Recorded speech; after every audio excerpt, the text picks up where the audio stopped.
তো hello guys, আজকের আমি যে ভিডিওটা এনেছি এটি অত্যন্ত উপকারী ভিডিও এবং সবার কাজে লাগবে। আমরা যে সকল খারাপ ভিডিও দেখি গুগল ক্রোম থেকে, তার কারণে গুগলে নোটিফিকেশন চালু হয়ে থেকে বাজে বাজে অ্যাড আসতে শুরু করে। তো এই অ্যাডগুলিকে কীভাবে বন্ধ করবেন তা আমরা দেখে নেব। যেমন এই সকল অ্যাড আপনারা দেখতে পাচ্ছেন, এই বাজে বাজে অ্যাড এসছে। তো এই নোটিফিকেশান চালু কারণে এগুলো আসছে। তো এগুলোকে আমরা গুগল ক্রোম থেকে বন্ধ করব। তো চলুন দেখে নেওয়া যাক। প্রথমে গুগল ক্রোমে যেতে হবে।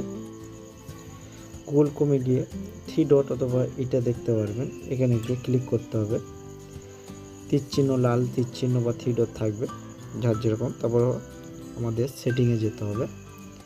সেটিং থেকে যেতে হবে নোটিফিকেশানে যে দেখতে পাচ্ছেন নোটিফিকেশান ক্রোম এবং শো নোটিফিকেশান।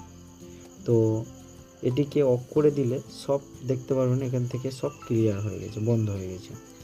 এরকম করলে আর বাজে নোটিফিকেশান আসবে না এবং আপনারা নিশ্চিন্ত থাকতে পারবেন এবং কেউ ফোন হাত নিলে আপনারা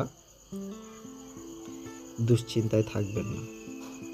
তো ভিডিওটি এই পর্যন্ত। যদি ভিডিওটি ভালো লেগে থাকে অবশ্যই চ্যানেলটিকে সাবস্ক্রাইব করুন এবং লাইক করে শেয়ার করে আমাদের পাশে থাকুন। দেখা হবে পরের ভিডিওতে। নমস্কার।